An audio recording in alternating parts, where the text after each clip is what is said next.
This is my observation, being as close to it as I was as to what was happening, and I've seen it happen other places, like I mentioned, Sarasota. Okay. This is just my observation of what was happening. Well, you've got 7 stages here. It's a very thorough and very detailed plan. So let's go through it a little bit. You talk about in stage 1 where you obtain the blessing of the county commission, and you begin that process some 2 years before the election. Why 2 years? To give time to get through this process and organize the okay, so that's a normal special interest groups, build the support, what the newspaper's been doing for two years. Okay. If you're going to sell the public on this, that you need to start laying the groundwork, so you will have the people support sold on this by the election, and it takes time to get through this process. And because you talk about here in stage 2 establishing an assembly or similar group composed of quote unquote community leaders. Mm-hmm. So is this the basis of the Charlotte Assembly, or was the Charlotte Assembly a vehicle to help promote the tax? Oh, to the best of my knowledge, the only time there's been a Charlotte Assembly, by whatever name, is when the commission wanted to pass a sales tax. It's not a continuing body of any kind. Never has been, to the best of my knowledge. It's a creation. It's a new creation every time that you want to pass a referendum. So you're saying that the Charlotte Assembly is really just a ruse, just to make it appear like they're having this democratic process all structured to get the single issue voters together to vote for passing the 1% tax for the next time. Oh yes, this is a device you use to sell the public over a considerable period of time on the need, the desirability of what are basically special interest projects. The courthouse and the jail was a basic government responsibility. More and more these things have evolved into what is being now commonly called a wish list. Okay. And it involves a lot of recreational projects. So you voted for the first 1% tax. I more than voted for it. We came out as a commission and supported it. Did you vote for the second one? But I haven't voted for one since. But you haven't voted, you mean as a private citizen, you haven't voted for one since? No. And that's because you think it's a wish list now instead of critical needs? Yes, and because we told people that would sunset. That was a part of being for it, that this is a 4-year tax. We've got these 2 projects that we need to get done. We think this is the best way to pay for them, but this will sunset. It won't be there after 4 years. Well, the next commission didn't buy that. The public voted for it.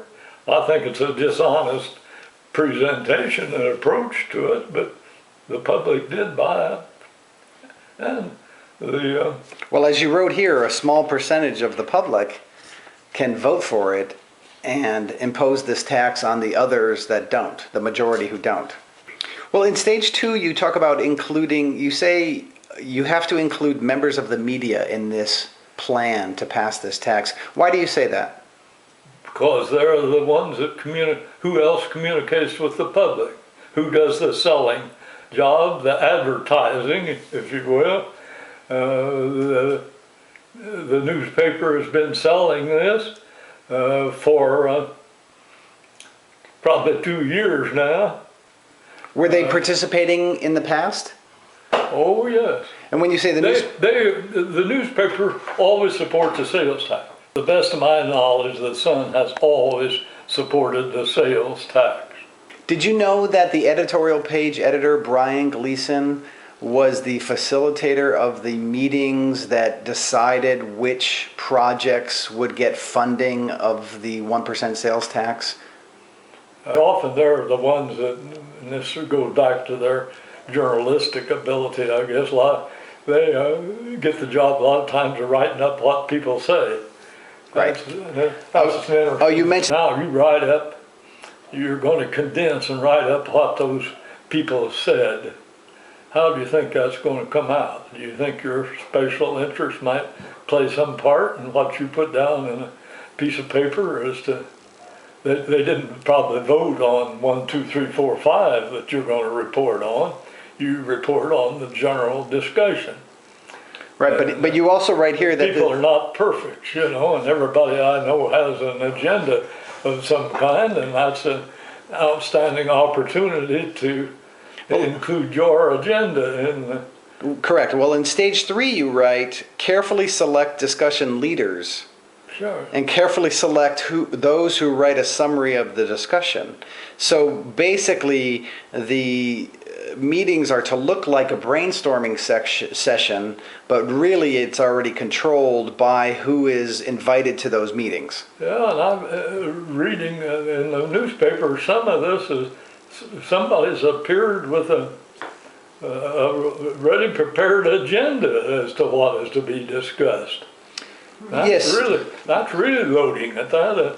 Pretty much is saying that whoever these discussion leaders are, they just decide what we're going to discuss, and then they write up what they said about what they presented to us. I can tell you that's correct because I was at the Charlotte Assembly, and there were, I think, roughly 7 topics that were given to the small groups that were supposed to have these brainstorming sessions, but only those topics were really discussed. And who drew up? That's the question. And I was told, I found out later that the county administration set up previous meetings to decide what topics were going to be presented to the assembly. So in your plan here, you write in section 3, follow the pre-prepared agenda.